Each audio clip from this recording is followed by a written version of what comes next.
Olá, bem-vindos mais uma vez ao canal YouTube do Geração 68, sempre na luta.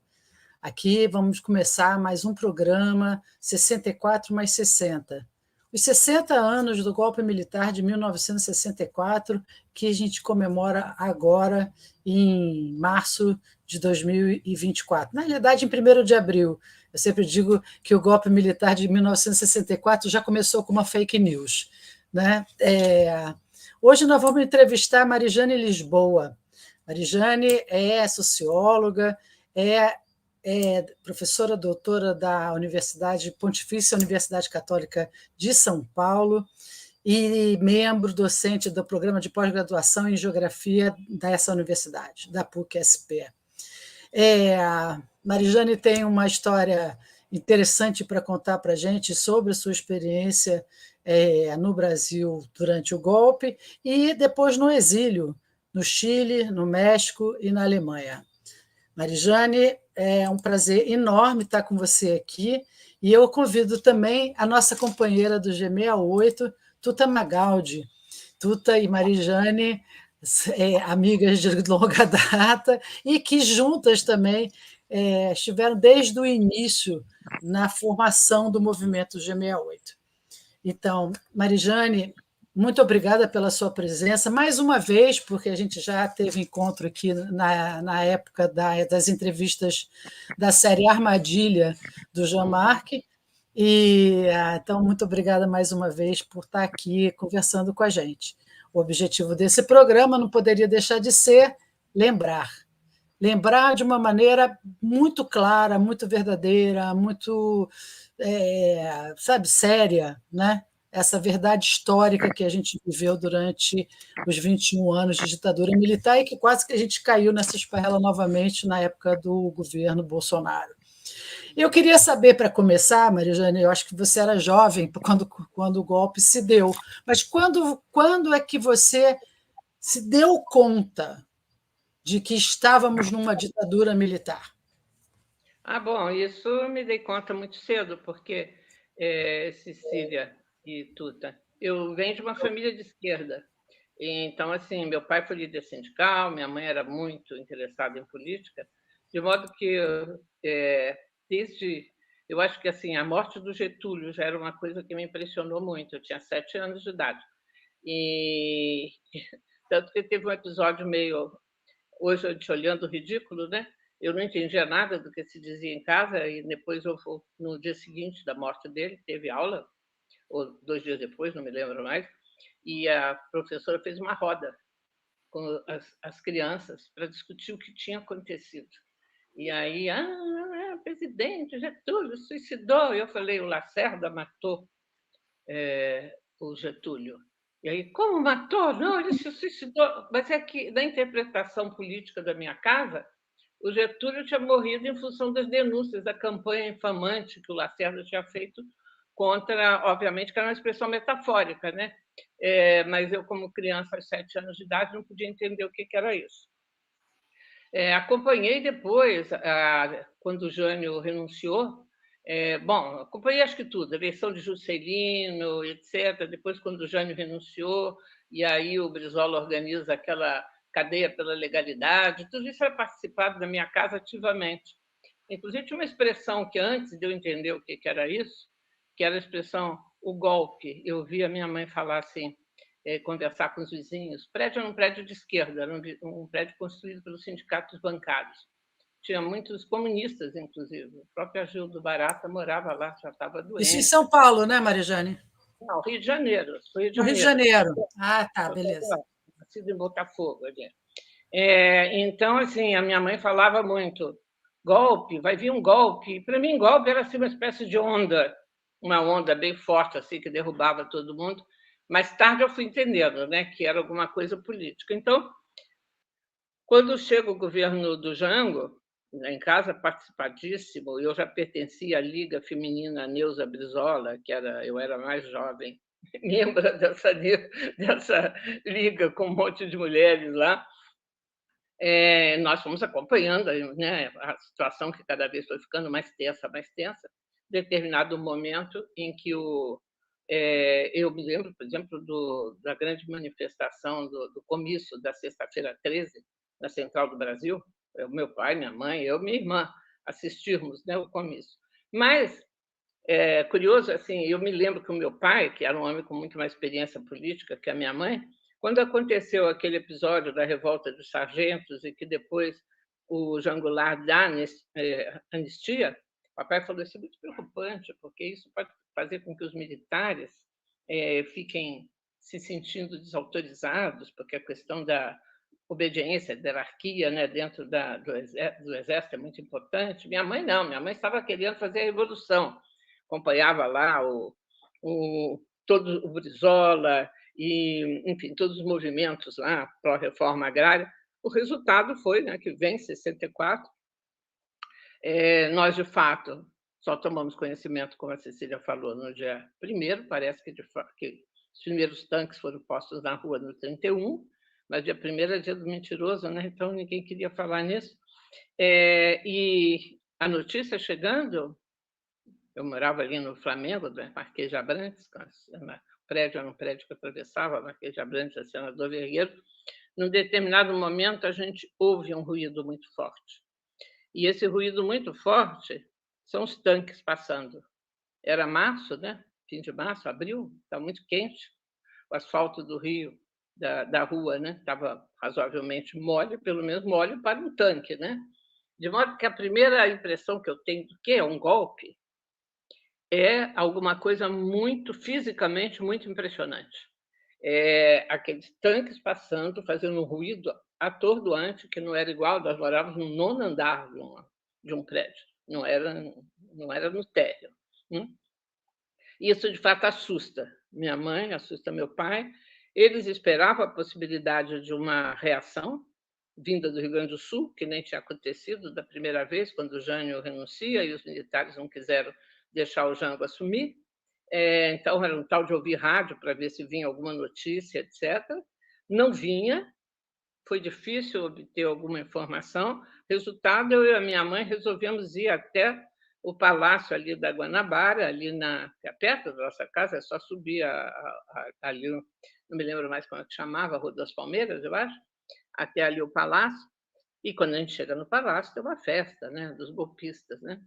E nós ficamos muito assustados e, por outro lado, ficamos quietas, né? Não falamos nada, voltamos para casa.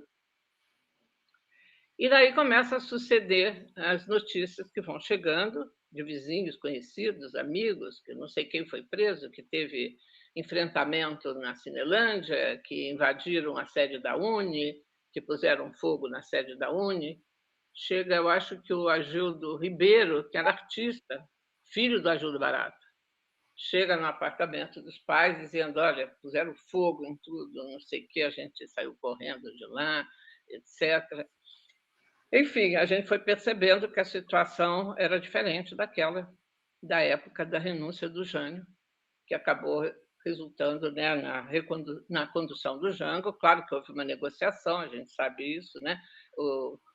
Aprovou-se correndo do Congresso uma lei que transformava o regime de presidencialista em parlamentarista, com isso se diminuiria a autoridade do Jango, mas, de qualquer forma, a resistência que o Brizola tinha conseguido fazer militarmente no Rio Grande do Sul tinha sido muito decisiva para se procurar essa solução, né? essa negociação.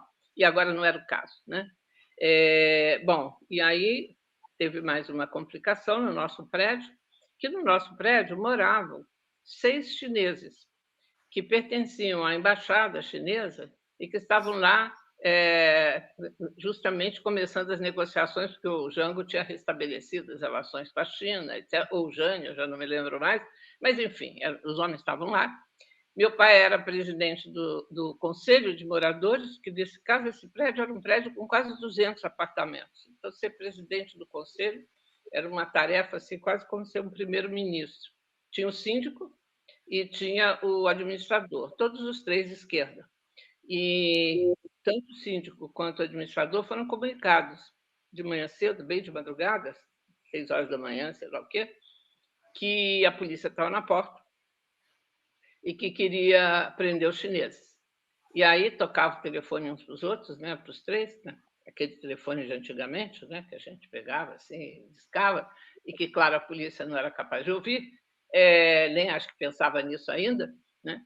E aí o que fazer, e aí decisão, avisar para eles, para a polícia, que não pode entrar, só pode entrar depois das 6, por lei. E o mais impressionante é que a polícia respeitou a lei naquele momento. Os chineses foram avisados e queimaram milhares de documentos na banheira da casa deles, do prédio deles. Depois, mais adiante, quando realmente a polícia pôde entrar, entrou inclusive com vizinhos, etc., para testemunhar que nada ia ser levado, os chineses foram presos. Logo em seguida, eles prenderam o síndico, prenderam o administrador. Meu pai preparou a malinha lá com, né, enfim, pasta de dente, escova, etc., pijama e aquelas coisas, mas ele acabou não sendo preso. E depois os dois foram soltos de novo. E nesse inteirinho, nesses 3, 4 primeiros dias, foi um tal de destruir toda a biblioteca de livros de comunistas ou de esquerda. Naquela época, os prédios, por exemplo, o prédio que nós morávamos, tinha uma lixeira. Então, você jogava naquela lixeira ali em cima o lixo normal, né? Comida, o diabo a quatro, e era queimado embaixo, imagina. Depois foi proibidíssimo isso, porque isso pode provocar incêndios, né? Nos prédios, né? Além de que ambientalmente ser super errado, né? Não permite reciclagem, não permite nada. Mas, enfim, isso nem estava em cogitação na época. E aí, então, assim, a gente ouvia aquele barulho de pacotes caindo dos diversos apartamentos, já que tinha tanta gente de esquerda no prédio. Bom, alguns dos livros mais, assim, que a minha mãe gostava mais, sem que meu pai soubesse, ela fez o seguinte: ela pegava, punha dentro de um saco de plástico e punha dentro das como é que a gente pode chamar? Dos potes onde tinha farinha de trigo, açúcar, etc. Ela punha ali dentro para salvar. O papai soube depois, ficou furioso. Mas tinha, por exemplo, a Revolução Francesa do Kropotkin, tinha coisas desse tipo que a minha mãe tratou de salvar. Bom, e um tal de comentários, telefonemas, gente que chegava, que saía, fulano foi preso, não sei quem foi preso, etc. E, de fato, quer dizer, muita gente sendo presa, né? Os sobrinhos da minha mãe, que eram, esses sim, eram ligados ao Partido Comunista, foram presos, foram soltos, não sei o quê. E aí foi ficando claro para a gente, eu tinha 16 anos, né? Foi ficando claro para a gente que não ia ser igual da outra vez, que agora eles tinham vindo para ficar. A discussão era, na minha casa, vai demorar muito ou não? A opinião predominante do meu pai, dos amigos, etc., era de esquerda, era que ia demorar pouco tempo, coisa de 1 ano, 2 anos, depois eles iam novamente chamar eleições, etc. A minha mãe, que entendia muito mesmo de política, mas entrou numa depressão profunda, caiu de cama e dizia assim: a situação vai ser terrível, eu estou percebendo, mas a minha mãe tinha essa coisa meio mediúnica, assim, ela, nos períodos que ela foi de esquerda, ela era médium, quer dizer, ela era bem sensitiva, né, que ela foi espírita. O que sim tinha era um sentimento estranho na família, porque meu pai tinha um monte de irmãos homens, todos de esquerda, mas todos casados, com exceção da minha mãe, todos casados com mulheres muito católicas. Elas tinham participado intensamente das marchas com Deus pela democracia. Havia uma cisão. Marcha com Deus pela liberdade. Não era pela democracia ou pela liberdade? Não. Enfim, essa coisa dos padres na rua, né? E elas iam e os maridos não, o que era assim, uma divisão na família bastante estranha. No lado da família da minha mãe, que morava em São Paulo, também tinha uma divisão. Tinha um tio comunista, tivemos um tio integralista, boa parte anticomunista também. Enfim, foi algo que dividiu as famílias também, né? Era uma sensação bastante estranha. E eu estudava no Colégio Bennett, que era um colégio americano, né? Metodista, né? Acho que era eu e mais 2 colegas. Meu pai era juiz, e não era um homem de esquerda, mas tampouco era um homem que apoiou o golpe, e a outra que o pai tinha sido também, que era bancário, não era muito militante, mas, enfim, tinha suas simpatias. O resto era todo mundo anticomunista e estava em festa. Não é? O colégio, a direção do colégio, professores, etc., os pastores. Era uma sensação muito desagradável. É impressionante porque você conta e assim e foi imediato, né? Porque as pessoas, eu acho, desculpa eu te interromper, mas já interrompi, mas é interessante quando a gente ouve a história, porque 64 começou e começou já batendo, né? Já começou já aprendendo, já começou já tirando os direitos das pessoas, direito de reunião, direito de ir e vir, enfim, já começou realmente, literalmente, tomando as ruas. O que as pessoas vão achar que só isso só foi acontecer em 68 após o AI-5. E você está contando uma história essa eu sou do Rio de Janeiro, eu estou visualizando eu era mais jovem, então assim, não tenho uma lembrança tão grande, a minha lembrança era de ser retirada da escola às pressas, né, ser uma coisa meio confuso. Eu senti tudo uma coisa muito confusa, mas eu conheço essas ruas que você está falando, então eu imagino, eu estou ouvindo o barulho dos tanques nas ruas do Rio de Janeiro. É uma coisa bastante impressionante. Você acabou logo depois entrando em algum tipo de movimento de esquerda? No ano seguinte, porque aí, quando foi em 65, eu fui morar em Brasília. Eu tinha uma madrinha que morava lá. Meus pais resolveram ir para o interior de Minas. Meu pai já estava aposentado, que resolveu para o interior de Minas. E lá onde eles foram não tinha colégio para mim. Naquela época tinha clássico científico, né? Não tinha ainda. Então, eu fui morar com essa minha tia em Brasília e foi na escola pública, onde eu entrei lá do Elefante Branco, que uma turminha com a qual eu fiz amizade, os meninos, as meninas, me ampliaram, como a gente chamava na época, para a AP, Ação Popular. Eu já era super de esquerda nessa época, né? Assim, para mim, Fidel Castro, Guevara, etc., eram os máximos. Então, quando eles me falaram, você quer entrar nessa organização? Era uma organização católica, né? Eles não me disseram nada que era católica, porque, primeiro, eu não era católica. Eu fui criada numa família que era espírita, num colégio protestante. Minhas amigas eram judias, de catolicismo eu não entendia nada. E segundo que eu falei, olha, se for alguma coisa para fazer o foco, que nem lá em Cuba, etc., eu topo. Então mas não era, né? Mas, enfim, eles não contaram bem o que era o assunto. E a gente já em Brasília teve invasão da universidade, né? Eu morava bem em frente à universidade e eu frequentava lá uns cursos extras. Eu era estudante ainda, secundarista, mas curso de italiano, curso de pintura, não sei o quê. Então eu vivia aquilo. Meu namorado já era professor de universidade, já era aluno de universidade. Eu vivia aquela experiência da invasão também da Universidade de Brasília, né, com a polícia, tudo, prendendo todo mundo. E aí, no fim do ano de 65, eu voltei para.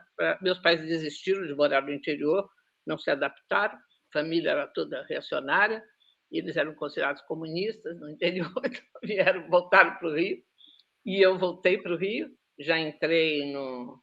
Fazia o último ano de colégio, fazia vestibular, e aí a AP já tinha se transformado. Ela tinha largado a coisa católica e estava numa fase do marxismo-leninismo. Então, a gente tinha que se definir, sei se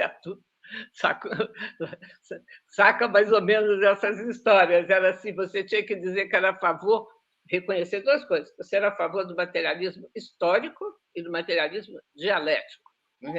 E a gente lia Althusser, e algumas coisas que a gente não entendia nada, mas a gente lia aquele negócio da prática teórica, etc. E já tinha um grupinho formado, que da P tinha um cara que vinha reunir com a gente, Mas ainda, Cecília, era um clima que a gente não tinha medo, por exemplo, de fazer reunião na casa da gente. Minha mãe recebia amiguinhas, etc. Eu não sabia bem o que era, mas, enfim, um pouco se incomodava, ia fazer reunião na minha casa, fazia reunião, todo mundo se chamava pelo nome verdadeiro, não tinha nome frio ainda. Então, naquele momento ainda, a situação política não era assim, policial, digamos. Não era tão grave que nós tivéssemos, que nós não usássemos nome frio, codinome. Todos nós, o grupinho que estava, o grupinho que se reunia já junto a pé, todos se conhecia, iam na casa das outras, e era uma preparação para ir para a universidade. Eu lembro que nessa época, bom, eu continuava muito com o meu caminho próprio teórico. Eu preciso dizer que eu sempre fiz isso, entende? Quer dizer, as instruções que vinham, as orientações, eu seguia pela metade. Eu me lembro que eu estava lendo A Revolução na Revolução, do Regis Debré, eu achava o máximo aquela história. Por isso é que eu acho hoje muito assim, antigo as pessoas ainda ficarem Cuba, porque isso eu pensava quando eu tinha 10 anos até os 18, 19, né? Revolução da Revolução, e o Che Guevara lá, que tinha outro livro dele que eu me esqueci, A Guerra de Guerrilhas, me lembro da capa do livro, vermelha ainda, não sei o quê. Bom, enfim, a gente se preparando, o movimento estudantil começa a crescer, né? No fim de 66, isso aí já é 66, tem aquele episódio famoso no Rio de Janeiro da invasão da faculdade da Praia Vermelha, né? Da Faculdade de Medicina. Eu, por acaso, não fui, eu estudava de noite naquela época, tinha arranjado um trabalho de dia, eu trabalhava como secretária de dia, estudava de noite, e aí eu fui depois que eu saí da escola, do colégio. E quando eu cheguei lá, já tinha um cerco na rua, não dava para entrar. E aí a gente só assiste, né? A polícia vir e espancar todo mundo, né? Foi um negócio horroroso. Eu tinha uma amiga que estava ali dentro, saiu bastante machucada. Os pais eram muito reacionários. Ela falou: eu não vou poder dizer que eu estava aqui, porque senão ainda vou apanhar mais em casa. Eu sempre tive assim muita consciência da felicidade que eu tive de ter meus pais do jeito que eles eram, porque eu levei, inclusive, essa minha amiga, a Helena Salem, para a minha casa, e a minha mãe lá passava os remédios nela, não sei o quê, dizia, coitadinha, não sei o que lá, e pôs um colchão no chão para ela dormir no meu quarto, porque ela foi contar para os pais que dormiu na casa de alguém, porque não podia contar a verdade. Bom, então vai crescendo o movimento estudantil, e eu entro na universidade em 67, na Federal do Rio de Janeiro, no curso de Ciências Sociais. E aí, não sei se vocês querem que eu siga adiante, querem fazer perguntas. Queria que a Tuta entrasse e fizesse alguma provocação.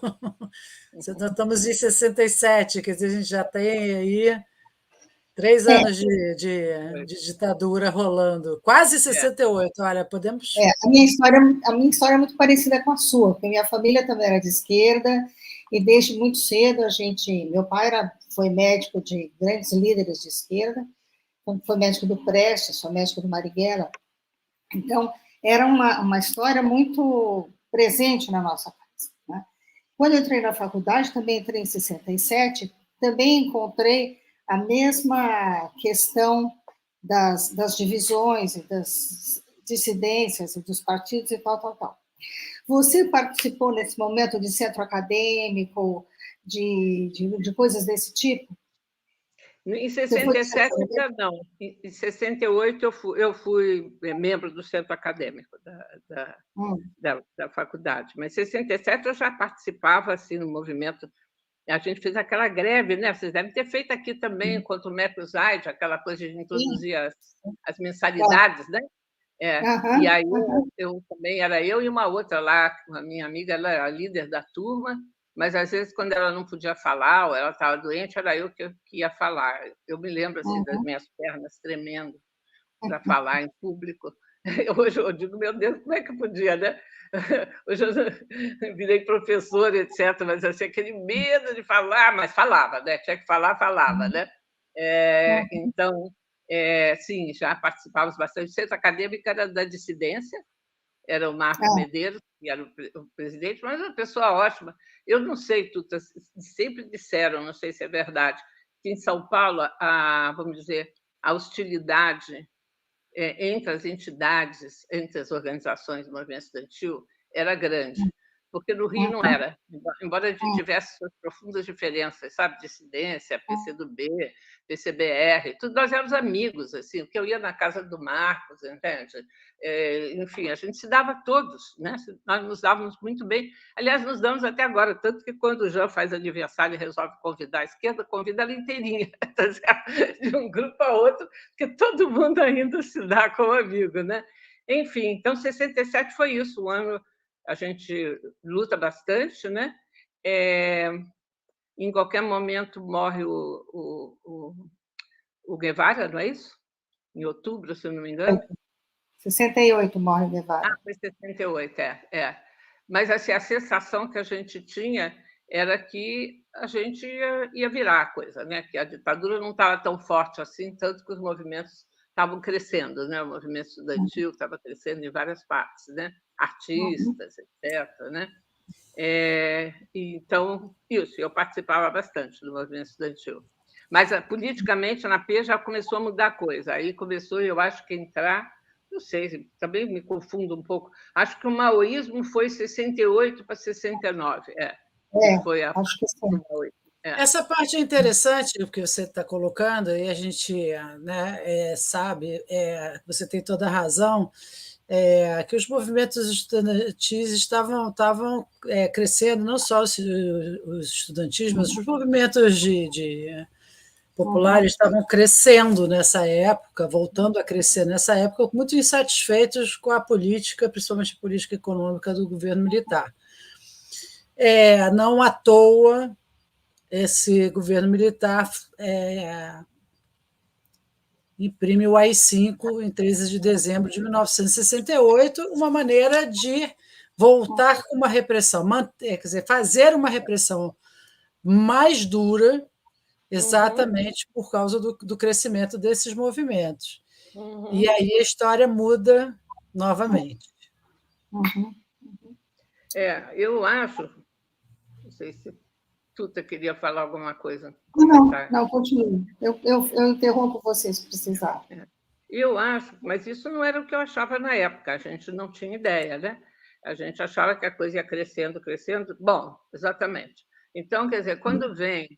eu me lembro quando o Guevara morreu, então foi 68, você tem razão, eu já tinha, assim... Para mim foi a conclusão, que o foco não dava certo. Mas, novamente, era um problema meu, tá certo? Quer dizer, eu ficava pensando nessas coisas. Então, eu dizia assim, por que... Primeiro, não acreditava que ele tivesse morto, né? Dizia, não é possível, não é possível. Mas, assim, na medida que começaram a chegar as fotos, né? Que a gente, porque naquela época tudo era diferente, né? Não tinha celular, não tinha televisão, demorava, né? Mas na hora que eu reconheço que sim, ele morreu, uma boa parte do pessoal da dissidência, eu já não achava que aquilo tinha, que você podia fazer aquilo, que o foco desse certo. O foco ia dar certo em Cuba, não ia dar certo em qualquer outro lugar. E porque o maoísmo já tinha chegado, e do maoísmo, o que eu achava que fazia sentido era a ideia da guerra popular. Né? Então, desenvolver a guerra, começar com a luta política, etc., até chegar o momento em que essa luta virava luta armada, e aí vinha do campo para as cidades, etc. Então, o maoísmo já estava lá, a gente já estava lendo umas coisas ou outras, e a AP já estava fazendo uma nova reforma, e todo mundo que não aceitasse o pensamento de Mao Tse-tung. Agora, o que acontecia conosco, quer dizer, com as lideranças estudantis, né? O Jean, o Luiz Travassos, que foi, né, meu namorado e depois meu marido, etc., o Luiz Raul, quem era líder estudantil, mesmo que não concordasse muito com a história do maoísmo, não dava para as lideranças da AP mandar embora. Por quê? Porque elas dependiam desse movimento de massa, que era um movimento que angariava dinheiro, apoio, casa para as pessoas se esconderem, etc., etc. Então, havia uma certa tensão entre as lideranças, chamadas lideranças revolucionárias, companheiras, etc., que estavam já na clandestinidade, etc., que tinham vindo, uma parte deles veio da China, né? foi fazer treinamento lá, sei lá o que, curso, qualquer coisa. E nós estávamos ali no movimento estudantil, a gente achava que tinha que continuar agitando, agitando, agitando, até a luta política subir, subir, crescer, crescer, crescer. E aí 68 corresponde, né, exatamente essa impressão que a gente tinha, né, que mais tarde vai se mostrar equivocada, né? Então, assim, com a morte daquele primeiro estudante do Edson Luiz, que era bem perto da universidade onde eu estudava, né, ali que era onde era o calabouço, o movimento cresce enormemente. Foi muito chocante, muito impressionante. A passeata que acompanhou o enterro dele foi muito impressionante, de noite, de velas, as pessoas cantando. E aí, uma semana depois, a gente chama a missa de sétimo dia, ali também na Candelária, uma repressão violentíssima, mas ela acontece, e depois aí vem a passeata de 100 mil, etc, etc. Enfim, foi crescendo, né, de movimento estudantil, que vai ser interrompido abruptamente com a queda do Congresso de Biúna, aqui em São Paulo, né? E aí um banho de água fria, quer dizer, como é que isso é possível? Isso é 68 ainda, né? Como é que isso é possível? Os movimentos, uma boa parte das lideranças ficam presas ou leva algum tempo para... Algumas delas são soltas, outras não, né? As mais principais não é o Luiz, o Vladimir, o Dirceu e o Ribas, que vai morrer mais tarde, acho que na guerrilha do Araguaia, né? São os 4 que ficam presos. E aí já a gente tenta, as mobilizações que a gente tenta fazer para liberá-los, para soltá-los, etc., fracasso. As pessoas estão com medo agora de ir para as manifestações e serem presas, né? Fizemos até um negócio meio aventureiro. O Luiz Raul, que já estava solto, foi para o Rio, depois conseguiu ser solto, tinha um desses festivais de música no Rio de Janeiro, no Maracanãzinho. Não me lembro mais como é que chamava. Não era da Record, não, mas tinha lá. E estava o Chico concorrendo com... como é que era? Vou voltar, eu sei que ainda vou voltar, acho que era essa. Enfim, o Luiz Raul era amigo do Chico. E aí nós fomos num grupinho pequeno, com o objetivo de, na hora que o Chico recebesse o prêmio, o Luiz Raul irrompia no palco e dizia: estamos aqui para denunciar a prisão dos líderes estudantis. E era assim, o Luiz Raul que ia entrar, eu segurava a porta e a outra colega, a Patrícia Lince Silva, tinha um carrinho dela lá fora, um fusquinha, e uma outra segurava a porta de saída do Maracanãzinho. Mas o azar foi que o cara que estava fazendo a segurança da entrada do Chico, da Marieta, que estava grávida, inclusive, a Leila Diniz, etc., reconheceu o Luiz Raul. Ele vinha de São Paulo. Ele falou: o que você está fazendo aqui? E aí o Luiz Raul saiu correndo, e o nosso esquema foi o suficiente para tirar o Luiz Raul dali. Enfim, a gente começou a perceber que a coisa estava diferente, que estava difícil de recuperar aquele movimento estudantil, e isso culmina com o ato 5, né? Hoje a gente sabe, né? Pelo menos eu, depois fui estudar, por acaso, porque eu fui dar aula, não sei o quê, a gente sabe que também tinha uma lógica dentro dos próprios militares que vai mudando, né? Aquele grupo do Castelo Branco, que via a coisa como uma coisa, digamos, era necessário interromper o que eles consideravam aquele avanço do comunismo, da esquerdização, sei lá o quê, mas ele vai ser sobrepujado pelo outro grupo, né? Que é o grupo do Médici, do Golbery, etc., que já vem daquela formação política, né? Que passa pela Escola do Panamá, que, por sua vez, ali, quem deu aula naquela Escola do Panamá, os militares americanos, eram os torturadores franceses. Os torturadores franceses e os especialistas franceses que consideravam que eles perderam a guerra da Argélia e do Vietnã. Eles perderam a guerra porque eles não teriam cortado no início o começo dos movimentos. A tal teoria em francês, né, que eles chamavam de guerra revolucionária, né? Quer dizer, as primeiras etapas, quando só está agitando as massas, organizando, etc., é ali que a polícia tem que entrar. tem que prender os agitadores, tem que torturar, tem que descobrir as suas redes, quem é quem, tem que cortar pela raiz, porque depois que o movimento vira movimento armado, seria muito difícil, porque a maneira como eles explicavam que eles perderam a Argélia, né, e o Vietnã. Só para colocar a história, a canção do Chico Buarque era Sabiá. Era o Sabiá, exatamente, era o Sabiá. Do Chico do Tom Jobim. Do Chico do Tom Jobim. Vou voltar. Não, é só para... Vocês podem quem quiser... Festival Internacional da Coloca aqui um trechinho. Mas você ia falar alguma coisa.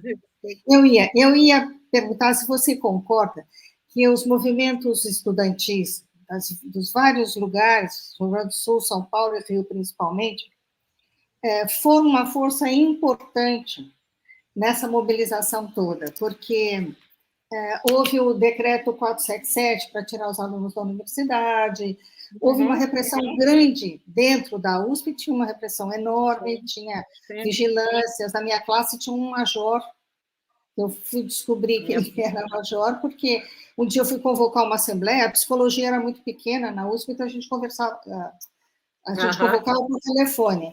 E aí eu liguei para o tal camarada e atendeu o quartel de Quitaúna. Mas, enfim, mas eu tenho a impressão de que o movimento estudantil foi um movimento muito importante e de muita vanguarda neste momento da ditadura. Você concorda com isso? Concordo. Mais que o movimento operário, mais do que... Porque a gente tinha uma visibilidade maior e uma coragem maior. E eu acho que ele tinha, vamos dizer, um respaldo social maior, porque nós éramos classe média, nós éramos jovens de classe média, né? Tanto que demorou para se chegar ao ponto de prender, torturar, etc., etc., porque uma coisa era pegar soldados, que nem foi logo em 64, né? Marinheiros, sargentos, foram torturados, foram mortos, líderes sindicais camponeses, a gente sabe isso, né? Depois da Comissão Nacional da Verdade, foi uma das coisas que ela levantou, né? Assim, a morte de líderes camponeses no pós-64 foi um negócio, entende? Mas isso não aparecia na mídia nem nada, e era camponês, era gente pobre, era camponês, era no interior, não eram os filhos da classe média, né? Muitos, inclusive, com pais de direita, né? Pais, inclusive, né? De direita, às vezes gente bastante rica, inclusive, né? Então, eu acho que assim, nós fomos vanguarda nos dois sentidos da vanguarda, quer dizer, fomos os primeiros a se mobilizar e se organizar, o que eu acho que teve muito a ver com essa característica dos anos 60 e tantos, no mundo inteiro, né? É um mundo onde você tem um crescimento muito grande das universidades, né? Mulheres entrando na universidade, que faz outra coisa também, né? Porque o movimento estudantil do começo do século XX era uma coisa de gente reacionária, quando a gente estuda lá, né, o avanço do nazismo, e no Brasil também, né? Era gente de classe altíssima, né, que ia estudar e reacionária. Nós fomos vanguarda nesse sentido, e nós fomos vanguarda no sentido negativo da palavra. Nós não tínhamos noção do quanto que nós estávamos adiante do resto da sociedade brasileira, né? Isso é vanguardismo, né? Mas, assim, o que a gente tinha como elementos de análise? Muito pouca coisa. Quer dizer, o que a gente sabia da Revolução Russa, o que a gente sabia da Revolução Cubana, o que a gente sabia do Mao, quase não tinha coisa para ler, não era, Tuta? Quer dizer, era pouca coisa. De Marx, não tinha Marx. E não tinha debate, né? Esses debates mais... Eu me lembro que a gente conseguiu ler a Guerra Civil na França, que é o 18 de Brumário, né? Não sei como a gente conseguiu ler, mas eu li o Miséria da Filosofia, não entendi nada. Quer dizer, como é que eu ia entender o Proudhon, não sei o quê? É verdade, é verdade. O mundo, para a gente, era 3 revoluções possíveis, né? Ou 4, né? Pensando no mundo trotsko também, quer dizer, as insurreições urbanas, né? Então, era ou insurreição urbana, ou guerra popular, ou foco, ou uma grande insurreição, né, revolucionária no meio de uma guerra, como foi a Revolução Russa, né? Então, dentro daquilo, a gente tinha certeza... o elemento importante era a coragem. Sim, a coragem, típica de coisa que não falta em jovens, concorda? Quer dizer, O jovem por pretensão. Eu me lembro que o meu pai dizia assim, para mim e para o Jean, um dia que o Jean passou lá em casa, vocês vão acabar presos. Entende? Vocês vão acabar presos, eles vão achar, saber quem são vocês. Isso acho que dias antes da gente ser preso. E a gente achava que o meu pai estava apavorado, estava com medo, sei lá por quê. Bobagem, que não tinha a menor chance. Você foi presa quando, Marijane? Em setembro de 69, 2 ou 4 de setembro, eu sempre confundo, 2. Por quê? Porque do 4 saem trocados o pessoal que foi trocado pelo americano, pelo Eldred. E eu que estava presa, muito preocupada, que o Luiz estava preso ainda, né? A namorada dele da época. Eu falei, meu Deus do céu, agora que eles prenderam esse pessoal aqui da P, vão pegar o Luiz. Aí, quando eu vejo no banheiro a gente estava lá na Ilha das Flores, que é um quartel da Marinha, né? Aí as meninas do MR8, que já estavam presas, MR8 do Rio, de Niterói, que já estavam presas há algum tempo, espertíssimas, lavaram o banheiro, porque os guardinhas mandavam elas lavarem, e puseram os jornais no chão, sabe, para secar, aquele negócio de pôr jornal quando o chão fica molhado? Só que elas puseram o jornal com a notícia do sequestro. De modo que eu entrei no banheiro para fazer qualquer coisa das minhas necessidades fisiológicas e vi, opa! E vi a notícia de que eles tinham sido trocados, né? Enfim, foi isso. 2 de setembro, 4 eles saem trocados. E depois você vai para o Chile. Aí eu fico 1 ano e meio, né? Eu vou sair só em janeiro de 71. Também, quando eu saio, eu vou saída meio dramática, porque o nosso advogado, que era o Modesto da Silveira, ele resolveu dar uma experimentada e ver se conseguia soltar alguns do nosso grupo. Então, ele resolveu escolher os que tinham menos problema. Então, eu escolhi 3 mulheres, eu, a Márcia Fiani e a Marta Klagesbrunn. E aí, entrou com o pedido na Justiça, dizendo que nós já estávamos presos há 1 ano e meio. A tentativa era de ver se era possível soltar presos, baseando-se no fato de que a Lei de Segurança Nacional, que vigia no momento em que nós fomos presos, depois, logo em seguida, os militares mudaram, fizeram uma lei bem pior, né? Essa lei previa apenas 6 meses para tentativa de organização clandestina, alguma coisa assim. Então, ele entra na Justiça com pedido de soltura meu, da Marta e da Márcia, e obtém. E nós nem sabíamos bem de nada, mas, de repente, demora, nos avisam que nossos pais, minha mãe e a avó da Marta e a mãe da Márcia estavam nos esperando, tinha advogado, etc. E demora um certo tempo, nós estamos em Bangu. Hoje, quando eu vejo tanto bandido preso em Bangu, eu acho assim que a cadeia onde eu funcionei foi degradada, porque naquela época tinha gente mais digna presa ali, estou brincando. A cadeia feminina que a gente estava já era um complexo enorme, né? O complexo de Bangu. E aí a gente sai, finalmente, o Modesto tinha um Fusquinha, não sei se vocês, Tuta certamente não localiza, Cecília, não sei se já andou por lá, mas, enfim, o complexo tem uma rua que vai juntando as diversas prisões até chegar na Dutra. E nessa saída tinha um pelotão do Exército que estava nos esperando, e aí nos arrancou do Fusca do Modesto, que inclusive se machuca, porque eles empurram ele do chão, ele quebra o braço, etc. A mãe da Márcia resolve desmaiar. A avó da Marta não estava, por sorte, coitada, muito velhinha. E a minha mãe faz um comício na frente dos policiais, dizendo assim, podem me matar, porque isso aqui é uma ditadura, não sei o quê. E nós fomos arrastadas, as 3, puseram máscara, quer dizer, capuz, né? E fomos levados para a PE. Mas por quê? Porque o que a linha dura queria, estávamos em véspera de eleição, isso aí era novembro, começo de novembro, ia ter umas eleições, aquelas bem fajutas, mas ia ter. E a linha mais branda achava que tinha que facilitar, dar uma aparência de né, de democracia, e a linha dura achava que não, que isso aí era uma temeridade.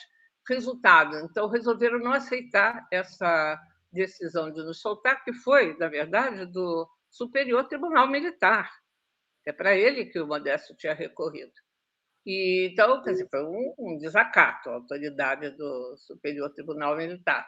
Nós fomos levados para a PE, a gente não entendia nada, né, do que estava acontecendo. O que a gente entendia é que nós não tínhamos nada, nem que eles quisessem nos pendurar no pau de arara e matar até o último dia, nós não tínhamos nada para contar, porque nós estávamos presos há 1 ano e meio.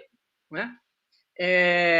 E passamos aquela noite ali, aí vimos no corredor da cela onde a gente estava, que tinha gente presa, inclusive da própria AP.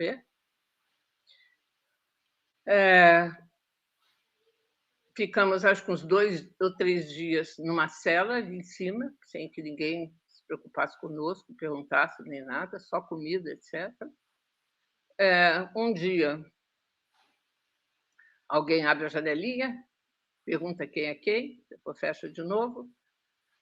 O fato é que a Marta Klagesbrun, ela era filha de um militar. Esse militar estava servindo na Amazônia. Tinha até caído bem em desgraça na época de 64, mas, mal que bem, tinha se recuperado, tanto que visitou na cadeia, lá em Bangu,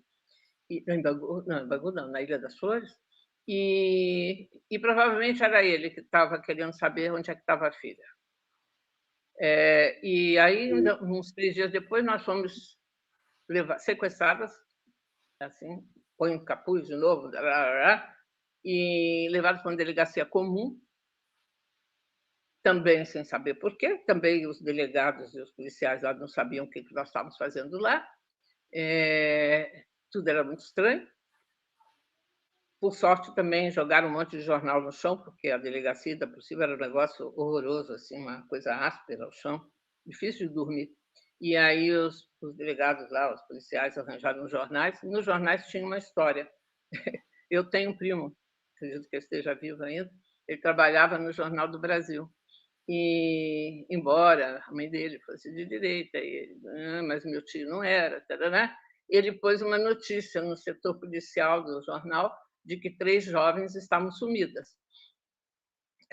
Que tinham, mas não pôs nada que a gente estava presa nem nada, depois que a gente tinha sido sequestrado em algum lugar.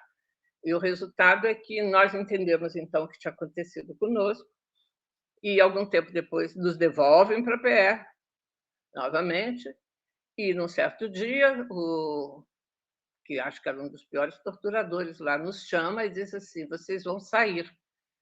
Aí a gente falou: não, nós não vamos, porque vocês já sequestraram a gente uma vez. Não, vão sair. E nós falamos: agora eles vão matar a gente. Né?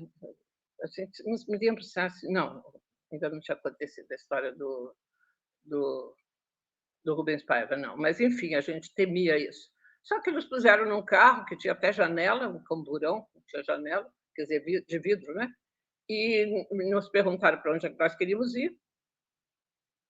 E aí eu indiquei o endereço dos meus pais, porque achei que era melhor do que da avó da Marta, que era uma senhora de muita idade, e a Márcia também, que a mãe ficava muito nervosa. E fomos para minha casa e acordamos meus pais, que estavam dormindo com calmante, totalmente apavorados, com um tempão, que não sabiam onde é que a filha estava. E, na verdade, o que tinha acontecido conosco, depois a gente soube, foi o seguinte: o Modesto... minha mãe, naquela história de tentar saber onde é que nós estávamos, começou a levar frutas e sei lá o quê, comida, né? Em tudo que era exército, marinha, aeronáutica. E na marinha, no exército, um dia, aceitaram o que ela tinha trazido. E disseram: a senhora quer escrever alguma coisa? E ela escreveu: minha filha, estou muito preocupada, sei lá o quê. E aí, nessa delegacia, eu recebo a carta da minha mãe e aquelas comidas.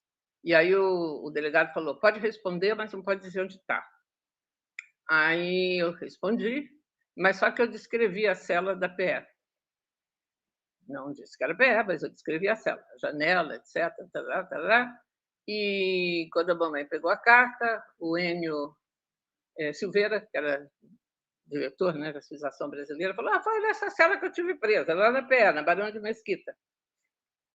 Mas a mamãe levou para o Modesto levou para os juízes lá do STF, os juízes do STF, imagina, do Tribunal Militar, do STM, ficaram fedidíssimos porque viram que eles tinham sido desacatados pelo o exército, o primeiro exército do Rio de Janeiro, né? É primeiro, Cecília? Eu já não lembro mais qual é, acho que é primeiro. E aí mandaram soltar. Que eles teriam telefonado para o Médici, essas alturas era Médici, e disseram assim: solte essas meninas, porque senão a gente entrega as chaves do STM. E aí mandaram soltar a gente. É a primeira região, a gente tem que lembrar que Rio de Janeiro foi capital. Né? Exatamente, por causa disso, né? Primeiro Exército, né? Aqui acho que é segundo, terceiro, quarto é Rio Grande do Sul. Bom, mas o Modesto, era para o Modesto. Daqui para diante, a nossa responsabilidade é zero com relação a essas meninas. O nosso problema é esse, de não ser desacatado aqui, desobedecido pelo comandante do Exército. Então, nós saímos, vamos para casa, cada uma para sua casa, muito estranho tudo. Ninguém queria falar com a gente, todo mundo tinha medo. É tudo muito estranho, né? A gente estranha comer de garfo e faca, andar na rua, tomar bebida alcoólica, toma porre, toma um pouquinho de cerveja, toma porre, depois passar 1 ano e meio sem tomar nada. Mas, assim, era uma sensação bem desagradável de que algo não estava bem. E 1 semana depois, todas nós 3 fomos presas de novo. Estava próximo às eleições, e aí não foi por nossa causa, eles deram uma batida no Rio de Janeiro, que eles prenderam 5.000 pessoas. Inclusive, só não prenderam o Modesto, porque o Modesto fugiu.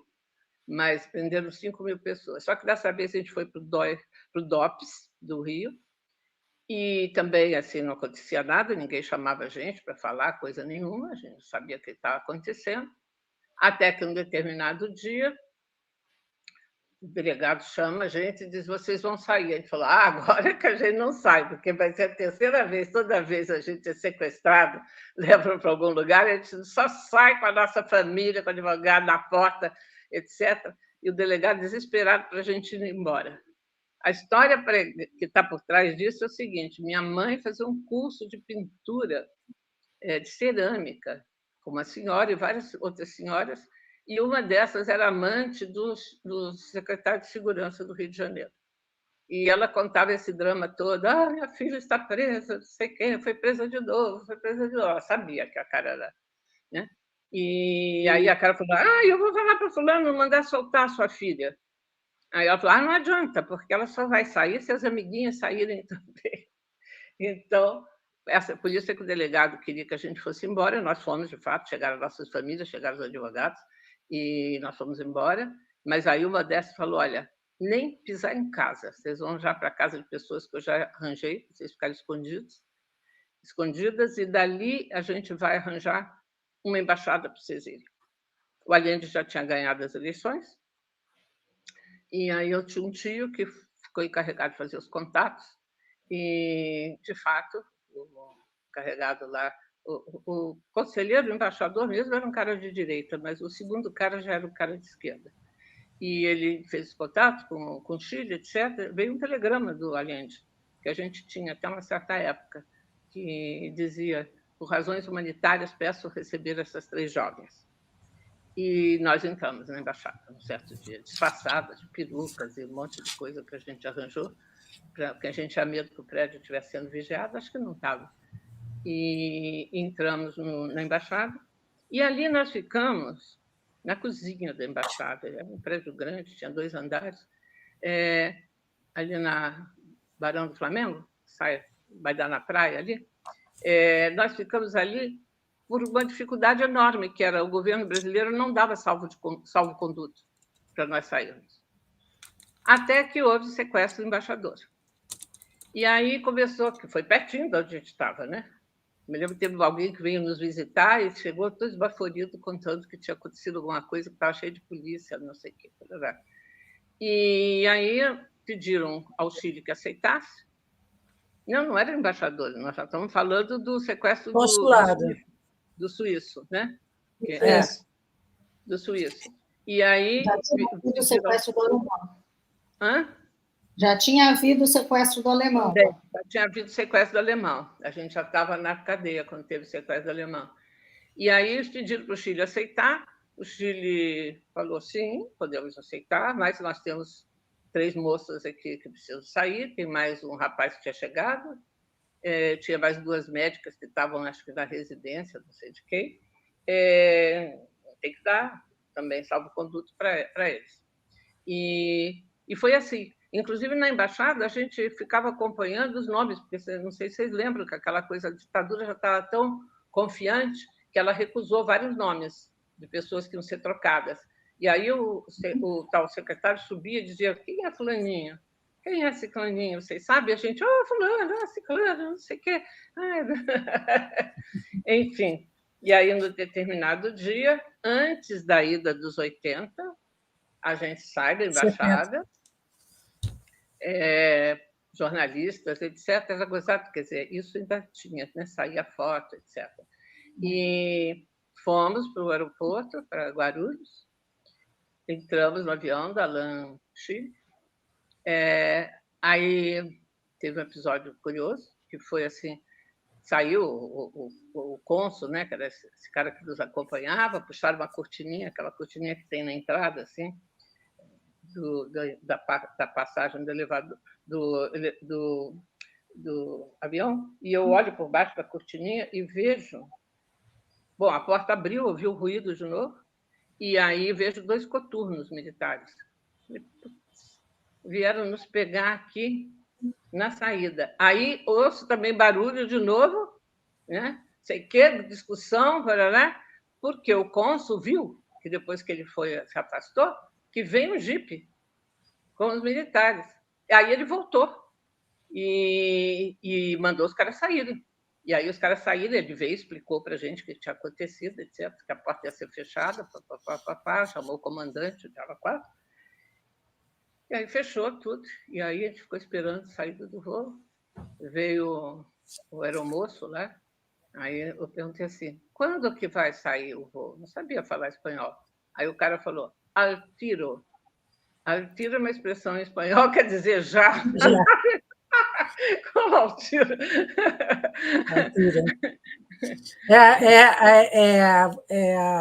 Bom, vocês chegaram no Chile. Nós já estamos com 1 hora de entrevista aqui, que você contou a sua vida, o seu tempo no Brasil. Terminamos exatamente em 1 hora o seu tempo no Brasil durante a ditadura militar. E eu vou te dizer que essa é a primeira vez que eu vejo alguém contar a história como uma história, né? Como uma coisa... né? E isso eu acho importante, porque para as pessoas pararem de criar coisas mirabolantes, sabe? Coisas que não existem, né? Pessoas, né? Pessoas que viveram situações... Claro que você está contando a coisa assim de uma maneira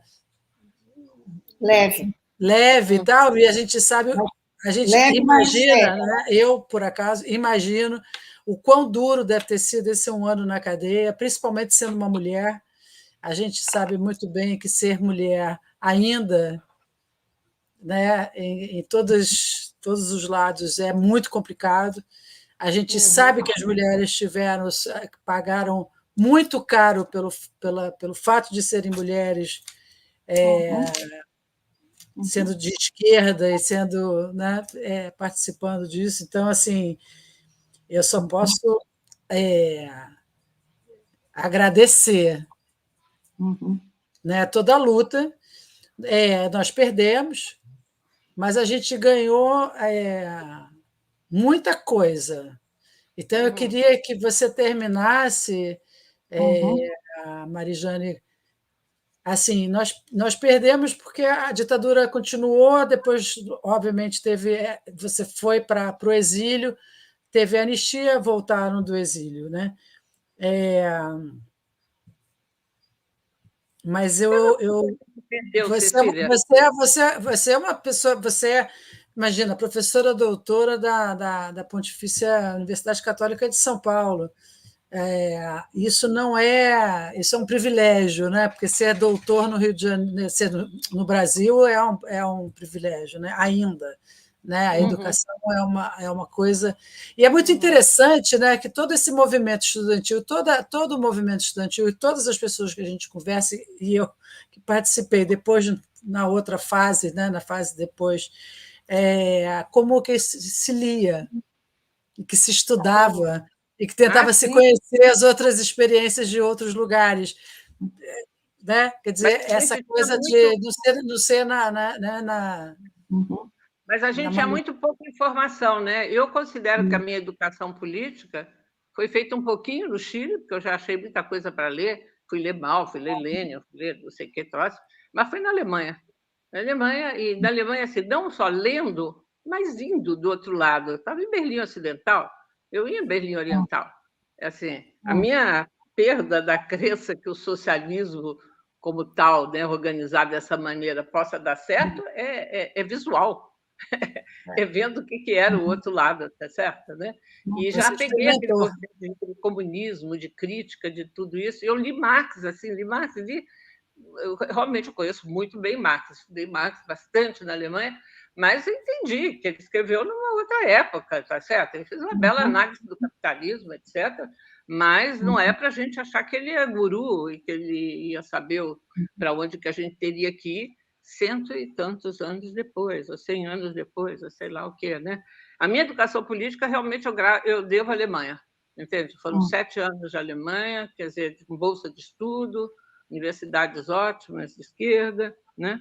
O Mas que você diria para os jovens hoje? eu diria o seguinte: os desafios hoje são outros completamente diferentes. Eu acho que a questão, não completamente diferente, mas a questão fundamental que nós temos frente a nós, frente a eles, é garantir que eles possam continuar existindo. Nós temos uma catástrofe ambiental em andamento, não é que ela está vindo, não. Ela está aqui.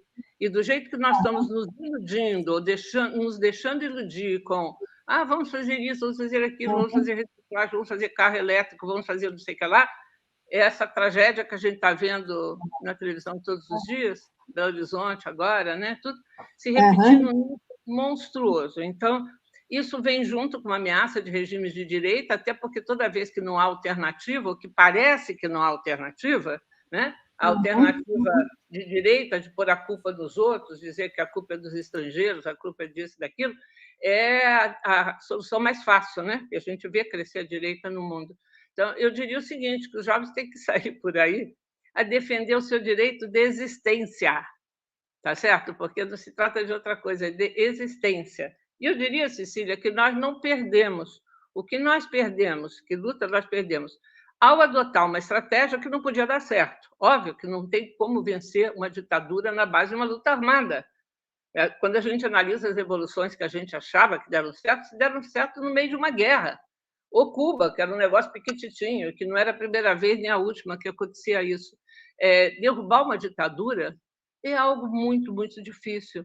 Mas nós ajudamos a derrubar essa ditadura. Talvez não tenhamos sido os primeiros, fomos a vanguarda, depois deixamos de ser, mas foram os nossos pais, nossos advogados, entende? Os deputados de esquerda que existiam. Foi um amplo movimento, se a gente considerar o que foi a luta pela redemocratização, foi vitoriosa, tá certo? Como foram em vários países que recuperaram de ditaduras. Mas não é fácil, quer dizer, daí, como foi importante você comentar, cuidado para não cair noutra, porque depois que a gente cai numa, é muito difícil sair dela, se sai com muito sacrifício, né? Não se deve brincar com ditaduras, elas consolidam o seu poder de tal forma que se torna muito difícil, né? Para os que estão contra, mesmo que seja a maioria da população, derrubarem. Mas a minha mensagem é o seguinte: saiam na rua, se mobilizem rapidamente. É o seguinte, tem que ter soluções já. Tem que ter outros tipos de economia, outros tipos de atividade, tem que parar com esse massacre com os povos indígenas. Onde já se viu as Forças Armadas não terem dinheiro para mandar avião lá para entregar comida? O que é isso? Entende? Onde é que nós estamos? Entende? Então, assim, é para já. Eu ainda, assim, o pouco que me resta de força, tempo, etc., é para garantir o direito do meu neto a viver. Ele tem 4 anos. se continuar desse jeito, acho que a vida dele vai ser um inferno. Muito obrigada. Eu não tenho mais nada a dizer, você disse tudo. Tu tem algum... Quer encerrar? Não, só quero dizer que foi uma trajetória muito bacana e que culmina com o seu filho ocupando o lugar do Bruno, né? Vamos explicar. Carlos Travassos. O Carlos Travassos hoje está na... Atalaia do Norte. Atalaia do Norte, no Vale do Javari. Trabalhando na como é que é? Univaja. Univaja. Ele está no lugar do Bruno, assassinado por Dom Phillips. Foi assassinado, quer dizer, ele continua levando a bandeira da família. A partir do seu pai, já tinha começado o trabalho dele de indigenista lá no Vale do Javari. Depois ele saiu. Quando ele saiu, o Bruno tinha acabado de fazer concurso para a FUNAI. O Carlinhos nunca foi da FUNAI. E aí o Bruno entrou e foi para lá, depois largou, né, pediu licença da FUNAI, porque a FUNAI não dava respaldo nenhum para ele. Então, assim, é uma luta que está há muito tempo metida nessa. Se dependesse de mim, não estava lá, tá certo? Mas aí é porque eu sou mãe. Mas educou bem. Mas tem o vírus do pensamento da família, né, da visão de mundo que ele carrega. Bom, minha filha é delegada de polícia, mas é uma pessoa que mexe com desaparecidos, violência doméstica, crimes de ódio. Assim, ambos continuaram, acho que pai e mãe, e avô e avó. Muito bom. É isso, gente. Muito obrigada. Tchau. Tchau. A gente se fala. Tchau. Tuta, foi um prazer te ver, viu?